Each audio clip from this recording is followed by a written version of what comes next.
Euro શાળાના વિદ્યાર્થીઓ દ્વારા અનોખું અભિયાન. યુરો શાળાના વિદ્યાર્થીઓ દ્વારા ઇકો ફ્રેન્ડલી શ્રી ગણેશ પ્રતિમા વિતરણ. પોલીસ કોમ્યુનિટી હોલ ખાતે યોજાયો ઇકો ફ્રેન્ડલી શ્રી ગણેશજીની પ્રતિમા વિતરણનો કાર્યક્રમ.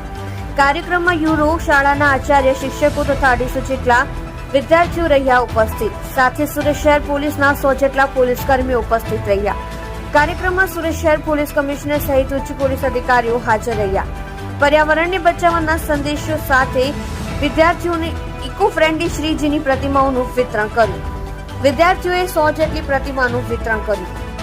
આપ જોઈ રહ્યા છો સોમવાર time news channel, bureau report Surat.